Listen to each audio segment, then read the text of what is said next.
செவ்வாய்க்கிழமை வடக்கம் நேத்திர நிகழ்ச்சியில் இரண்டாவது நேர்காணல் பகுதியோடு நாங்கள் இந்த வேளையில் இணைந்திருக்கின்றோம். இந்த நேர்காணல் பகுதி ஏற்கனவே நினைவுபடுத்தியது போல ஒரு சிறப்பான பகுதியாக அமைய காத்திருக்கின்றது. காரணம், தேசிய ஒற்றுமை மற்றும் நல்லிணக்கத்துக்கான அலுவலகம் எதிர்வருகின்ற 28ஆம் தேதி ஒரு சிறப்பான ஏற்பாடினை செய்திருக்கின்றது. அதாவது தேசிய ஒற்றுமை மற்றும் நல்லிணக்கத்தை ஏற்படுத்தக்கூடிய வகையிலான ஒரு நாடகத்தை அரங்கேற்ற காத்திருக்கின்றது. இந்த நாடகத்தின் இயக்குனராக பணிபுரிகின்ற அன்புக்குரிய, உங்களுக்கு தெரியும், பல ஆண்டுகளாக இளைஞர் சேவை மன்றத்தின் ஊடாக ஏற்பாடு செய்யப்படுகின்ற தேசிய நாடக விழாவிலே பங்கு பற்றி பல விருதுகளை சுவீகரித்தவர் என்று தான் சொல்லியாக வேண்டும். பல விருதுகளுக்கு சொந்தக்காரர். அதே போல் இயக்குனராக, உதவி இயக்குனராக அடுத்த தலைமுறையை உருவாக்கி கொண்டிருக்கின்ற அன்புக்குரிய ஜீவா அவர்களை நாங்கள் இந்த வழியில் அன்போடு நாங்கள் கலையத்தில் சந்திக்கின்றோம். வணக்கம் ஜீவா. வணக்கம் ஜெமன். வணக்கம் நேர்களே. அறிமுகமான ஒரு அறிவுறுத்தல். சார், இந்த நாடகத்தினுடைய நோக்கம் பற்றி நாங்கள் முதலில் பேசுவோம். எப்போது இடம்பெறவிருக்கிறது, யாரெல்லாம் பங்கு பெறவிருக்கின்றார்கள், இப்படியான ஒரு நாடகத்தை உருவாக்குவதற்கு என்ன காரணம், இது தொடர்பாக நாங்கள் பேசுவோம். தேசிய ஒருமைப்பாடு மற்றும் நல்லிணக்கத்தின் அலுவலகம், இது ஒனோர் என்று சொல்லுவோம். இதுகளில் நம்ம முதல்ல இலங்கையில் நடந்த கசப்பான சம்பவங்களை வச்சு மையமாக கொண்டு எழுதப்பட்ட நாடகமே. இந்த நாடகத்தை இயக்குறது கயான் ரந்தீர. இதில் ஒனோர் நிறுவனத்தின் தலைவர் விஜித் ரோஹன, உதவி பணிப்பாளர் சந்துனி ஆரியவன்ச, உதவி லக்மால் HS லக்மால், இவர்களோடு சேர்ந்து நாங்கள் இதில் உதவி இயக்குநராக நானும் கடமையாற்றுகிறேன். அப்போது இந்த நாடகத்தில் யுத்தத்தில் பாதிக்கப்பட்ட நமது மக்களின் உண்மையான சம்பவங்களை, உண்மையான கதைகளை நாங்கள் மையமாக கொண்டு, யாழ்ப்பாணம் மட்டுமல்லாமல் கெபத்திகொல்லாவில் பஸ்ஸில் குண்டு வெடித்த சம்பவத்தோடு தொடர்புடைய கதைகளை மையமாக கொண்டு அவர்களுடைய கதைகளை வைத்து அவர்களாகவே மேடையில் நடிக்கும் ஒரு கதையாக இது உருவாகியுள்ளது. இப்போ நீங்க நிறைய நாடகத்தில் நடித்திருப்பீங்க ஜீவா, அது எங்களுக்கு தெரியும். சில நாடகங்களில் இயக்கியும் இருக்கிறீங்க, அதுவும் எங்களுக்கு தெரியும். இப்படி பல விருதுகளை வென்ற அனுபவம் உள்ள நீங்கள் இப்படியான ஒரு நாடகத்தை உதவி இயக்குனராக இருக்கின்ற பொழுது அந்த நாடகத்தினுடைய நடிகர்கள் எல்லாமே ஏற்கனவே பயிற்சி பெற்றவர்கள் அல்ல. அவர்கள் ப்ரொஃபஷனலாக இந்த நாடகத்துறையை தேர்ந்தெடுத்தவர்கள் அல்ல. ஆக அப்படியானவர்களை வைத்து இப்படியான ஒரு நாடகத்தை தயாரிப்பதில் இருக்கிற சவால்கள் என்ன? சவால்கள் ஏராளம் ஜெயமன். காரணம், முதலில் இவர்களுக்கு நாடகம் என்றால் என்ன என்பது தெரியாது. உண்மையில் அவர்களுடைய உண்மையான கதைகளை அவர்கள் கொண்டு வந்த சில நேரங்களில் அவர் உணர்ச்சி வசக்கூடும், ஒரு சில நேரங்களில் கோபப்படக்கூடும். இவ்வாறான தன்மைகள் அவர்களுடைய கதைகளே சொல்கின்றார்கள். அதனால் நாங்கள் அவர்களுக்கு முதலில் நாடகம் என்றால் என்ன, மேடை என்றால் என்ன என்பதை நாங்கள் முதலில் விளங்கப்படுத்தினோம். அதன் பின்னர் ஒளி அமைப்புகள் நாங்கள் வழங்கினோம். இவ்வாறு கொஞ்சம் கொஞ்சமாக அவர்களை மெருகூட்டி நாங்கள் மேடைக்கு கொண்டு வந்தோம். அதே நேரம் அவர்களுக்கு தமிழ் மக்களுக்கு சிங்களம் தெரியாது, சிங்களவர்களுக்கு தமிழ் புரியாது. அப்போ இவ்வாறான இரண்டு பேரும் கடமையாற்றும் போது மிக கடினமானது. அதற்கு நடுவில் தான் நான் இந்த செயற்பாடுகளை செய்து கொண்டு வருகிறேன். இப்படியான ஒரு படைப்பை சமூகமயமாக்க வேண்டியதனுடைய அவசியம் என்ன? அதில் இருக்கின்ற தலையீடுகள், சவால்கள், ஒத்துழைப்புகள் மற்றும் தடைகள், இவை தொடர்பாக பேசுவோம். சவால்கள் ஏராளமாக இருக்கின்றன ஜெயமன். எந்த ஒரு காரியமாக இருந்தாலும் சவால்கள் நிறையவே இருக்கும். அதுதான் எங்களுக்கு வெற்றியாக அமையும் என்பது நான் எண்ணுகிறேன். சவால்கள் நாங்கள் குறிப்பாக பல மாகாணங்களில் கொண்டு இந்த நாடகங்களை காட்டியுள்ளோம். அப்பொழுது ஒரு சிலர்கள் உதாரணமாக மாத்தறை மாவட்டத்தை எடுத்துக்கொண்டோம்னா அங்கே தமிழ் மொழி பேசுவது குறைவாக இருக்குது. நாடகம் தமிழ் மொழியில் ஆரம்பிக்கும் போது அவர்கள் சிரித்து விட்டார்கள். கொஞ்சம் கொஞ்சமாக கடந்து செல்லும் போது அவர்களுடைய கண்களில் இருந்து அந்த கண்ணீர் வந்ததை நாங்கள் கண்கூடாக பார்த்தோம். இது எங்களுக்கு கிடைத்த ஒரு வெற்றியாகத்தான் நாங்கள் நினைக்கிறோம். இவ்வாறான பல சம்பவங்கள் பல இடங்களில் இடம்பெற்றுக் கொண்டிருக்கிறது. அதே போல நாடகம் முடிந்தவுடன் நாங்கள் அவர்களுடைய கருத்துக்களுக்கு இடமளிப்போம். அவர்களுடைய கருத்து சொல்லும் பொழுது எங்களால் பொறுத்து கொள்ள முடியாத அளவுக்கு உண்மை சம்பவங்கள் அந்த இடத்தில் இருக்கிறது. இது இருமொழி நாடகமா? இருமொழி, ஒரே நேரத்தில் ஒரே இடத்தில் இரு மொழிகளில் பேசப்படக்கூடிய, இலங்கையில் நான் நினைக்கிறேன் முதல் தடவையாக ஒனோர் நிறுவனம் இவ்வாறான ஒரு தயாரிப்பை வழங்குவது இலங்கையில் முதல் தடவை. சமாதானத்துக்காக, நல்லிணத்திற்காக இவ்வாறு செயற்படுகிறது முதல் தடவை என்று நான் நினைக்கிறேன். நீங்கள் சொன்னீர்கள் இந்த போர் தொடர்பாக சொல்லியிருந்தீர்கள், அதே போல் கெபத்திகொல்லா விடயம் தொடர்பாக சொல்லியிருந்தீர்கள். அப்படியாக நாங்கள் பார்க்கின்ற பொழுது இந்த நாடகத்தில் இடம்பெறுகின்ற சம்பவங்கள் உண்மை சம்பவங்களா? சகலதும் அதோடு கலந்த கற்பனையா? இல்லை, கற்பனை இதில் எந்த விதமான கற்பனை, அவர்களுடைய உண்மை கதைகளை மையமாக கொண்டு ஏராளமான கதைகள் எங்களுக்கு கிடைத்தது. நாங்கள் நாடகத்தை எழுவதற்கு முன்னால் அவர்களை நாங்கள் சந்தித்தோம். அவர்களுடைய கதைகளிலிருந்து ஒரு சில கதைகள் மாத்திரமே எங்களால் கொண்டு வர முடியாது, சகல நாடகங்களையும் எங்களுக்கு கொண்டு வர முடியாத நேரம் காரணமாக. அதனால் நாங்கள் ஒரு சில கதைகளையும் சுருக்கி இந்த நாடகத்தில் புகுத்தி கொண்டோம்.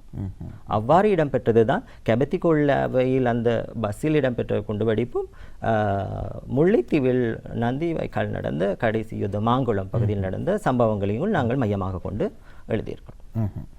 இப்பொழுது இந்த சம்பவத்தில் பாதிக்கப்பட்டவர்கள் நாடகத்தில் நடிக்க வந்திருக்கிறார்கள், அப்படியாச்சு? ஆம், உண்மைதான் ஜெமன். அந்த நேரத்தில் அந்த இடத்தில் அவர்கள் பட்ட இன்னல்கள் துன்பங்கள், குடும்பத்தை இழந்தவர்கள், தனது கைகால்களை இழந்தவர்களும் இதில் பங்கு பெற்றார்கள். அதுதான் இதில் உண்மையான கதை, உண்மையான ஒரு விடயத்தை நாங்கள் அந்த கேள்வி கேட்பதற்கு ஒரு முக்கியமான காரணம், நீங்கள் முதலில் சொல்லிக் கொண்டிருந்தார் அவர்கள் அவர்கள் அவர்கள் ஏன் அவர்கள் என்று சொல்கிறார்கள் என்றால் உண்மையில் பாதிக்கப்பட்டவர்கள். உண்மையாக அவர்களுடைய பாதிப்பு அவர்களால் மேடைக்கு கொண்டு வருகிறது. அவர்களால் எங்களுக்கு சமூகத்துக்கு ஒரு விழிப்புணர்வை கொண்டு வருகிறார்கள். எங்களால் முடியும் என்றால் ஏன் உங்களால் முடியாது என்ற ஒரு கருத்தை அவர்கள் கொண்டு வந்து நிற்கிறார்கள்.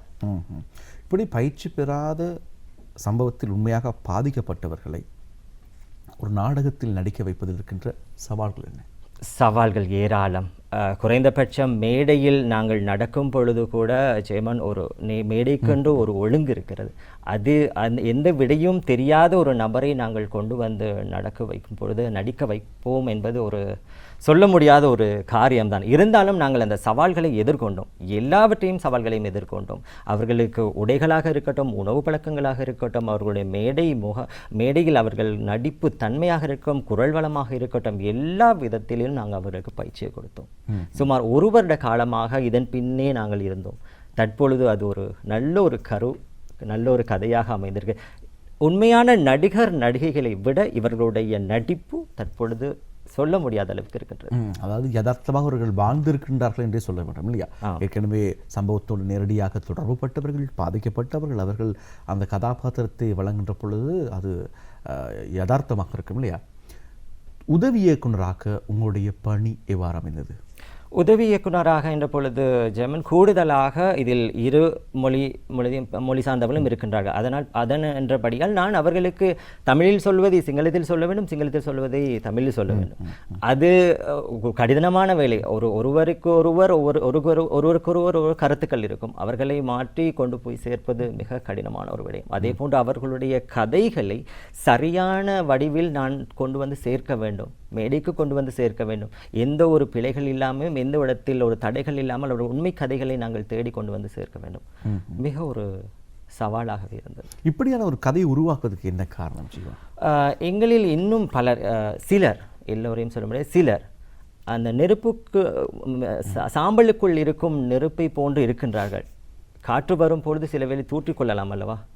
அந்த சாம்பலை நாங்கள் முழுதாக இல்லாமல் செய்வதற்கான ஒரு முயற்சி, எங்களால் முடியும் என்ற ஒரு முயற்சியை நாங்கள் மேற்கொண்டு வருகிறோம். அந்தபடியால் நாங்கள் இவ்வாறான ஒரு சமூகத்திற்கு இவ்வாறான ஒரு இன்னல்களில் இடையில் இருந்த நபர்களை கொண்டு வந்து அவர்களால் சொல்லக்கூடிய கதைகளை நமக்கு சமூகத்திற்கு என்ன கொடுக்க முடியுமோ, சமூகத்திலிருந்து என்னென்னத்தை பெற முடியுமோ அத்தனைகள் நாங்கள் எதிர்பார்க்கிறோம். சரி, இது தொடர்பான காட்சி இப்பொழுது ஆயத்தமாக இருக்கின்றது, பார்ப்போமா ஜீவா? கட்டாயமாக பார்ப்போம். තමන්ගේ තාත්තා හමුදා නිලධාරියෙක් කියලා දැනගත්තු නිත්‍යට එතනදී තවත් ඉවසගෙන ඉන්න බැරි වුණා. මාව හම්බුණාට පස්සේ අතහැරලා දාපු සිංහල මිනිස්සුන්ට වෛර කරන වෛරී සහගත සිතුවිලි ඒගොල්ලෝ ආයෙම වෙලෙන්න පටන් ගත්තා.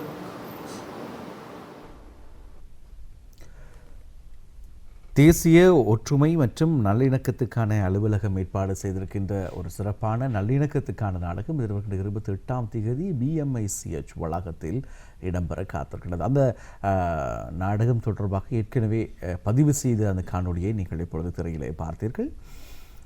ஒரு நாடகம், ஒரு கலை, இதனூடாக எப்படி ஒரு நல்லிணக்கத்தை கொண்டு வர முடியும் என நீங்கள் எதிர்பார்க்கிறீர்கள் ஜீவா? எங்களுக்கு கிடைத்த ஒரு ஆயுதமாக நான் பார்க்கிறேன். அதாவது எங்களுடைய பேச்சு, நடிப்பு, மேடையில் எங்களால் கொடுக்க முடிய ஒரே ஒரு விடயம் கலை. அந்த கலையை நாங்கள் சரியாக பயன்படுத்தினால் சென்றடையும் என்ற ஒரு நம்பிக்கை எங்களுக்கு இருக்கின்றது. நிச்சயமாக. இப்பொழுது உதவி இயக்குனர் என்ற ரீதியில் உங்களுடைய பணி தொடர்பாக பகிர்ந்திருந்தீர்கள். அதனுடைய இயக்குனர் தொடர்பாகவும் பேசுவோமே. கட்டாயமாக இயக்குனர் என்றால் அதன் கருத்து சென்றடைவது சரியான முறையில் சென்றடைய வேண்டும். ஒரு உண்மை கதையை மாத்திரம் நாங்கள் மேடையில் கொண்டு வர முடியாது. அது சரிப்பட மென்பட அது இன்னும் மெருகூட்டி கொண்டு போய் சேர்ப்பது ஒரு இயக்குனரின் வேலை. அவ்வாறான கதைகளை எங்களுக்கு கிடைத்த கதைகளில் பல கதைகளை ஒன்று சேர்க்க முடியாத நிலைமை இருந்தது. அந்த கதைகளில் சரியான இடத்திற்கு பொருத்தமான கதைகளை நாங்கள் தேர்ந்தெடுத்தோம். அதன்படியாக ஒரு இயக்குனராக நான் அந்த கதையில் உதவி இயக்குனராக நான் கயான் ரந்தீர் அவர்களோடு சேர்ந்து இந்த நாடகத்தை வடிவமைக்கிறோம். அதேபோல் ஏனைய தயாரிப்பு குழுவினர் தொடர்பாக பகிர்ந்து கொள்ள முயற்சிவா. இதில் உண்மையாக கலை குடும்பம், இந்த மேடையில் இருக்கும் அத்தனை நபர்களும் கலைத்துறையில் ஏற்கனவே நாடகத்துறையில் இல்லாதவர்கள். ஒளி மற்றும் ஒளி இவ்வாறான செயற்பாடுகள் உள்ளவர்கள், மேடை முகாமைத்துவம் அல்லது மேக்கப் இவ்வாறான ஆர்டிஸ்ட் அவர்கள் இருக்கிறார்கள். அவர்கள் நாடகத்தில் பிரசித்தி பெற்றவர்கள். மேடையில் உள்ளவர்கள் யாருமே மேடையில் ஏற்கனவே செய்தவர்கள் அல்ல, பரிச்சயமானவர்கள் அல்ல. சரி, இப்பொழுது எதிர்வரும் 28ஆம் தேதி இடம்பெறவிருக்கிற இந்த அரங்கேற்றம் பற்றி பேசுவோம். நாங்கள் மொனராகலை, பதுளை, அனுராதபுரம், கந்தலாய், கொழும்பு, மாத்தளை, பதுளை இவ்வாறான மாவட்டங்களில் நாங்கள் காட்சிப்படுத்திவிருக்கிறோம். நாடகத்தை காட்சிப்படுத்திவிட்டோம். தற்பொழுது 28ஆம் தேதி BMICH கமைத்த வளாகத்தில் நாங்கள் 2:30 மற்றும் 6:30 காட்சிகளை வழங்க தயாராக இருக்கிறோம். 2 காட்சிகள். அதற்காக நாங்கள் உங்களையும் வரவேற்கிறோம். ஆகவே இந்த நிகழ்ச்சியை பார்க்கின்ற நேர்களும் பங்கு பெறலாம். கட்டாயமாக யார் வேண்டுமானாலும் வரலாம். வாருங்கள், எங்களுடைய நாட்டுக்காக சமத்துவமாய் வாழ்வோம். சரி, இந்த தேசிய ஒற்றுமை மற்றும் நல்லிணக்கத்துக்கான அலுவலகத்தோடு இணைந்து உங்களுடைய பயணம் எவ்வாறு செல்கிறது ஜீவா? இந்த நாட்களில் ஜெயமன் இந்த நாடகத்தின் யக்காவெவைக்கு நந்திக்கடல் இதனூடாகவே எங்களுடைய பயணம் தொடர்கிறது. யக்காவெவைக்கு நந்திக்கடல், அதன் தமிழ் அர்த்தம் யக்காவெவைக்கு யக்கா என்று அந்த ஊர் இருக்கிறது அனுராதபுரத்தில். யக்காவெவைக்கு நந்திக்கடல், நந்திக்கடலில் இடம்பெற்ற சம்பவங்கள் இரண்டு அந்த இடங்களையும் மையமாக கொண்டு எழுதப்பட்டது 2. சரி சரி, இது இந்த அலுவலகத்தோடு உங்களுடைய இந்த பயணம் தொடர்பாக அவர்களோடு நான் மிக சிறப்பாக கடமையாற்றிக் கொண்டிருக்கிறேன். காரணம், எந்த ஒரு விடயமாக இருந்தாலும், எந்த ஒரு தமிழில் ஒரு குறைபாடுகள் இருந்தாலும், ஜீவா இது உங்களால் முடியுமா, இந்த வேலைகள் எப்படி, இதை செய்வோமா என்ற ஒரு கேள்வியோடு அவர் உற்சாகப்படுத்துவார்கள். இன்னும் நாங்கள் இதை செய்வோம் என்ற ஒரு உற்சாகம் எமக்கு தந்து கொண்டிருப்பார்கள். தலைவராக இருக்கும் விஜித் ரோஹன, பணிப்பாளர் சந்துனி ஆரியவன்சையாக இருக்கட்டும், உதவி பணிப்பாளர் HS லக்மால், இவர்களோடு எனது நாடகத்தின் இயக்குனர் கயான் ரந்தீர் அவர்கள் என்று சிறப்பாக வழிநடத்தி நாங்கள் இருமொழி மொழி என்பதை தாண்டியும் நாங்கள் ஒருவர் என்ற வகையில் நாங்கள் கடமைப்பட்டுக் கொண்டிருக்கிறோம். அது ஒரு முக்கியமான ஒரு இடமாக கருதுகிறேன். இது எத்தனை வருட பயணம்? தொடர்ச்சியாக நாங்கள் இலங்கை முழுவதும் காட்டுவதற்கு நாங்கள் தயாராக இருக்கிறோம். எதிர்காலத்தில் காட்சிப்படுத்த நாங்கள் தயாராக இருக்கிறோம். தற்பொழுது நாங்கள் இத்தனை மாகாணங்களில் காட்டிவிட்டோம்.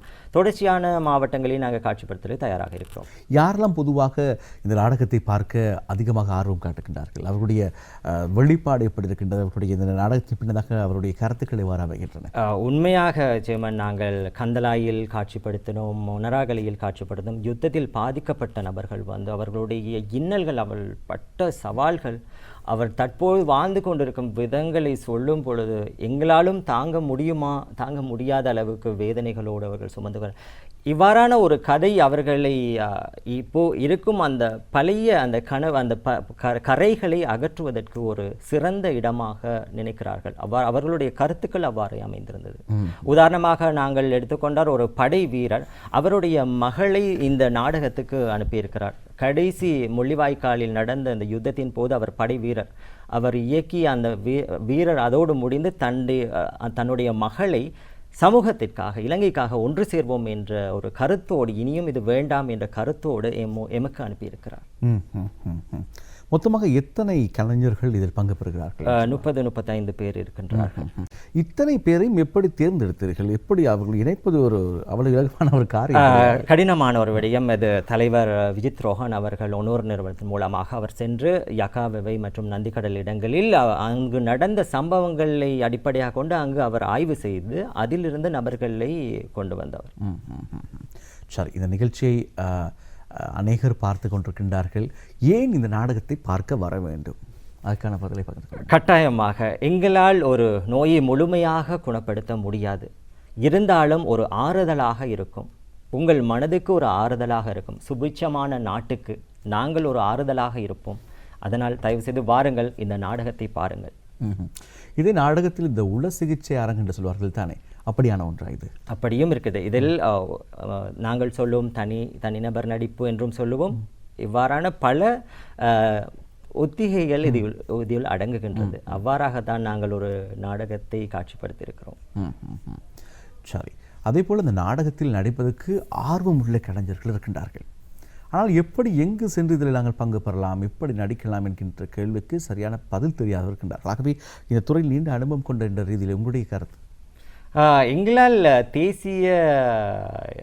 தேசிய போட்டிகள் நடாத்தி வருகிறார்கள் வருடம் முழுதும். ஆரம்பமே அங்குதான் இருக்க வேண்டும். இளைஞர் சேவை மன்றமாக இருக்கும், அரச நாடக விருதாக இருக்கட்டும், அரசு சிறுவர் நாடகமாக இருக்கட்டும். இவர்கள் இவ்வாறான இடத்தில் முதல் ஆரம்பத்தை தொடங்கினார்களானால் அவர்களுடைய வாழ்க்கை சுபீட்சமாக தான் இருக்கும். எப்படி தொடங்கலாம்?